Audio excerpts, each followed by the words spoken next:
Story 120 years ago when I was still a sophomore. In high school, my aunt and uncle had a 3-story condo that was always kind of off. It wasn't a particularly old or creepy-looking building in my recollection. But as soon as you set foot inside, there was a thing in the air that read off something isn't right. For a little back room, the condo's first floor held living and dining areas, the kitchen and the back door that led to a small patio. The second story was the master bedroom. 2 guest rooms, a bathroom, and a little nook for the washer and dryer. The third floor was a game room with several old video game consoles like Atari Jaguar and Sega Genesis, with my uncle's Star Trek collection in one corner and a door that led you to the attic crew space. It also had a pull-out sofa sleeper for guests. This layout information is relevant for later as I grew up. I visited the condo many times. The entire building had an odd aura to it, but the all culminated on the 3rd floor. When you walked over the final stair up to the 3rd floor, the air just changed, where on the 2nd floor you could hear sounds of family visiting downstairs and outside traffic. On the 3rd it was dead silent. The air was heavy and thick. No sounds permeated here, and you were always left with a feeling of being stared at or watched, almost as if you were intruding there. Being kids, my cousins and I would often go up to the 3rd floor to play video game shower. We never went up there alone and absolutely never went up at night. It was just one of those places that felt like I was on a different plane of existence, its own pocket dimension of silence and gloom. My family had seen and heard things in that condo on multiple occasions. It was common knowledge that one could hear footsteps pacing up and down the stairs at night. You would see figures out of the corner of your eye. Doors would open and close despite being locked. Objects would move, that sort of thing. One morning, I woke up before thoughts to find a trail of pennies lying from end to end from the 3rd floor all the way down to the kitchen. I remember being a little unsettled by this, but not particularly afraid. I was more interested in free money and greed. I put the pennies in a Ziploc bag to take them home with me because these goings were relatively benign in nature. My family assumed it to be the spirit of my late grandfather,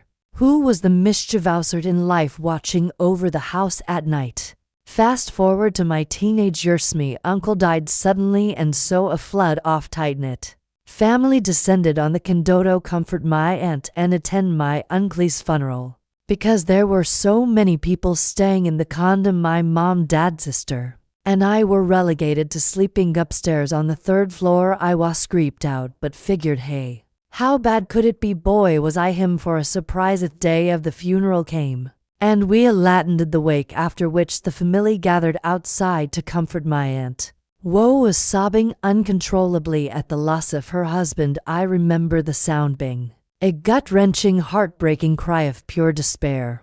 It hurt to listen to, so I quickly retreated from the crowd of onlookers and went to find my cousins who were ready to leave.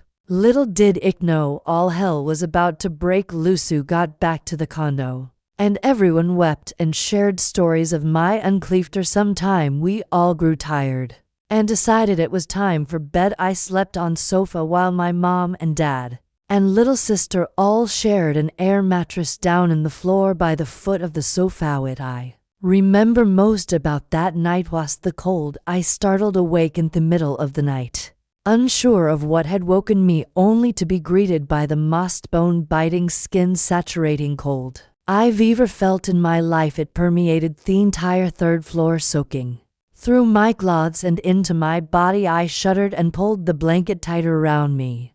I remember being puzzled by the cold, as 3rd floor usually got uncomfortably warm.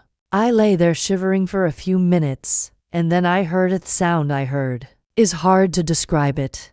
It's probably best described as something trying its best to mimic my aunt's sobbing from earlier. It was a dry, raspy voice crying and choking and carrying on in a mocking tone. And it was very loud, ear-splitting loud. It was coming from the far corner of the room, over by the cruel space door. I froze in terror. What on earth was going on? Was this some kind of an entity? I peeked over the edge of my blanket and gazed into the darkness at the corner of the room, but of course, nothing was there. My mother, having had past experience with paranormal things, had once told me that if anything scary ever happened like that, to ignore it and it would go away. So that's exactly what I tried. Toto, I squinted my eyes shut and pretended be asleep. When that didn't work, I tried covering my head with the couch cushion to blot out the sound. That didn't work either. The sound stayed as loud as it had been, almost as if it were coming from inside my own head. I lay like that for what seemed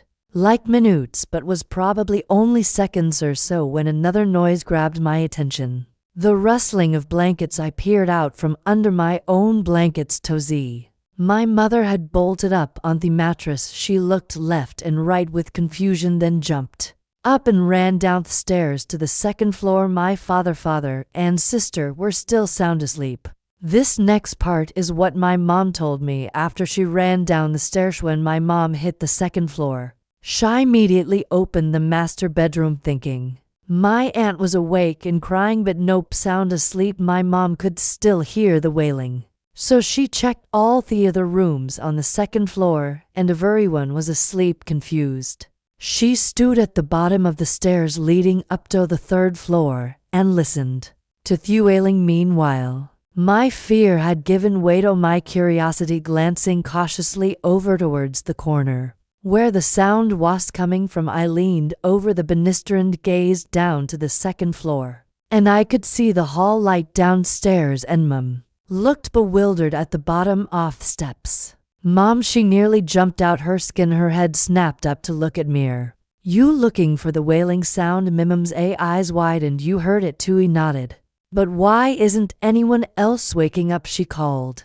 Up, I shrugged. Shethan turned away from me and headed down towards the stairs leading to the first floor. As she rounded the corner towards first floor, she ran headlong into my little cousin. He was wide-eyed and tears and shaking. My mom asked him what was wrong, and he said that it was coming to get him. My mom began to ask what was coming to get him. When she saw it, a shadow humanoid came lurching up the steps towards them, blacker than the darkness surrounding it. As it approached it began to morph, to grow, and it was now standing at feet tall, lunging up their remaining stairs, making a horrible sound as it came. My mom grabbed my cousin and began sprinting up the stairs, the shadow stomping just behind her. This cacophony caught my attention, and now, completely ignoring the wailing in the room, with me crane my neck over the banister. Tozy, what was going on? I saw Mom sliding around the corner towards the third floor stairs, a flood of shade and darkness filling the hallway behind her. My little cousin was screaming and clutching at her neck as she ran, taking the stairs two at a time. Mom, I cried. It's right behind you, she obliged, and came flying up the final few steps towards the third floor. As soon as she cleared the landing, the wailing completely stopped, cut off like someone nippling the plug on a speaker.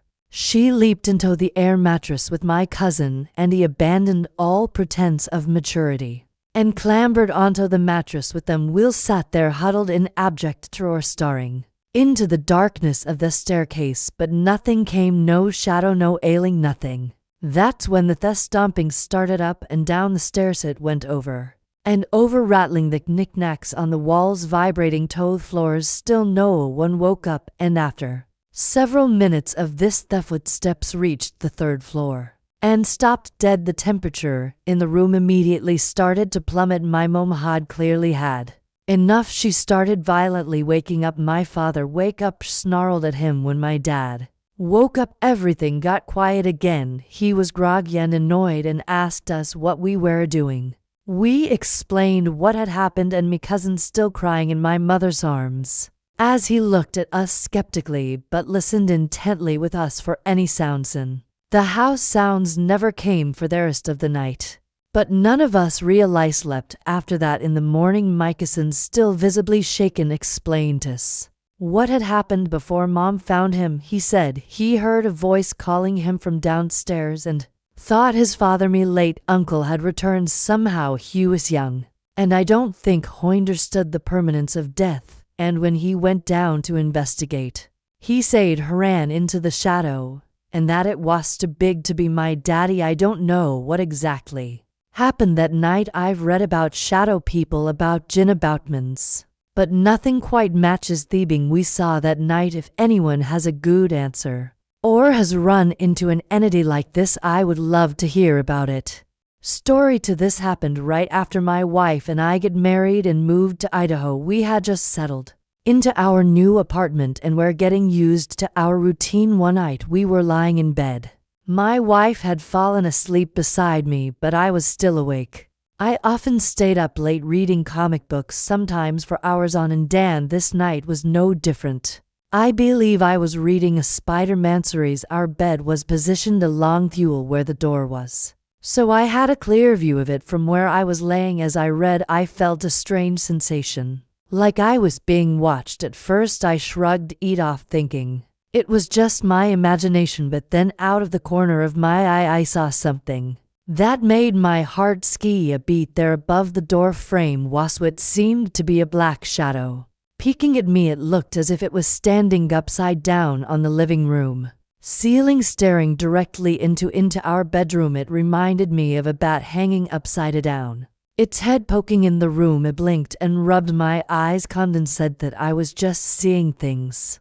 But when I looked again, it was still there, its dark form unmistakable. Being nearsighted, I couldn't make out any details, but I could tell it was looking at me. It felt almost like it was playing a game of peekaboo, ducking out of sight when I focused on it, only to reappear moments later. The room felt colder, and a chill round down my spine. My breathing grew shallow, and my heart pounded in my chest. I got that feeling that feels like so me. Only dropped a hot rock in my stomach, and I stared at it in shock, unable to move or look away. My mind raced, trying to make sense of whatever I was seeing. Was it a trick of the light, a figment of my imagination? However, after a few moments of making sure I was lucid, I knew it was real. The way it moved, the way it seemed aware of my presence, convinced me that it was no illusion. Desperately, I reached over and shook my wife, trying to wake her up. Annie, wake up. She began to stir,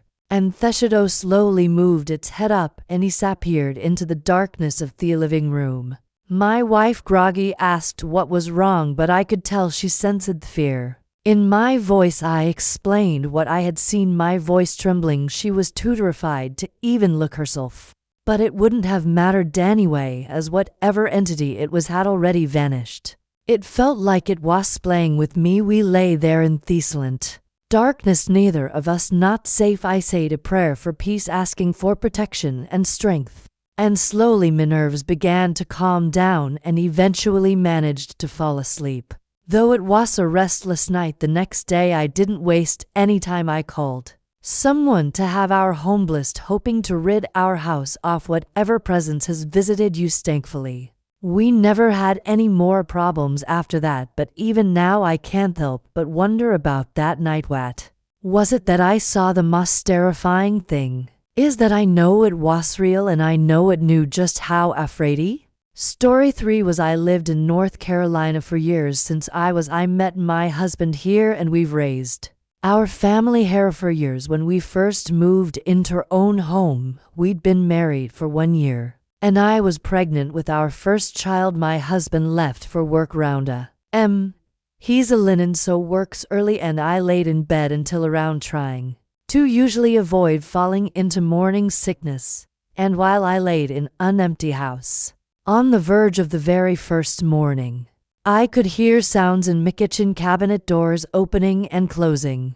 boxes so carefully folded, clothed in that well-known puzzle. Corner over corner over corner were opening, and boxes shifting as though they were being emptied, and things put in their place. I get out of bed expecting my husband, and there was no one to be found. No boxes, no contents, removed everything as it had been left night before. I kind of decided I was maybe tired or crazy, even though I knew I was awake because I was nauseated and waiting for it to pass. Fast forward around years, and we have 2 children. The girl we were expecting when we moved in and a boy who surprised us on the months after the first everyone's asleep it's around a.m. and I am awoken to the sound of my almost year-old and my year-old quietly singing in the living room. I'm laying in my room listening and thinking it's too early to start the day. I'm sobered.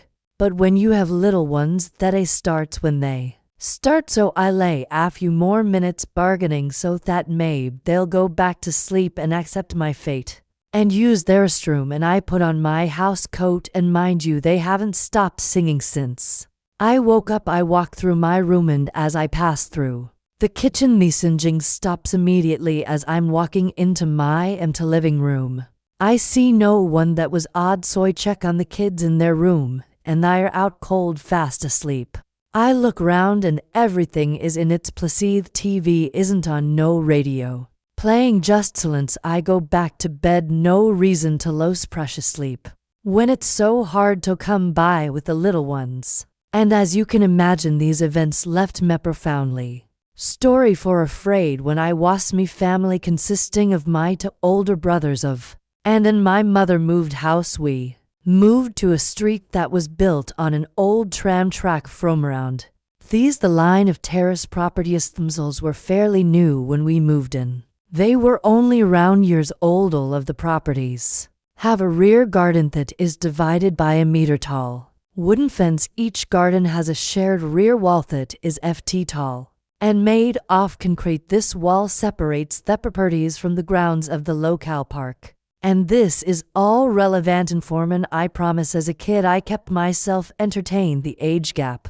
between me brothers and myself was enough for me to be left out of things. And my parents were recently divorced. I would make up games and act out imaginary scenes. It was not uncommon to find me playing by myself in the back garden. We had rabbits that lived in a hutch that we were up against the back wall. Mentioned earlier, being the curious child that I used to like standing on the hutch and looking over the wall into the park and people watch. I remember it being a warm night. The sun was setting a bit later in the day, but with the way that daylight plays out in my memory, it must be around p.m.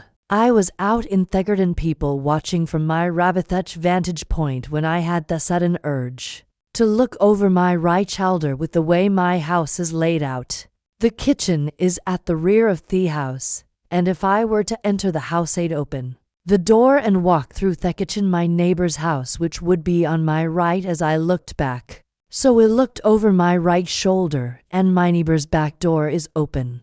There are no lights on. It's dark in the sitting room and I can't make anything out, but I know they have a sofa facing out, and it would be where I was looking. That's when I see two red dots spaced apart and not changing distance from only another floating in the middle of this black room. I remember squinting, trying to figure out what I'm seeing, and I kid you not, these two dots move in a smooth arc to the right and upwards as if they were eyes on some kind of face standing from the sofa. As they move, they seem to get a bit closer to the door, and I can make out nothing except for a dark silhouette. I freak out and run back inside, all the way to the front of the house where our sitting room is located, to tell my mom. She assures me it's nothing, and to head back outside. I climb back onto the rabbit chute and immediately look behind me. Gain the figure with its red eyes is no standing in the doorway of their house,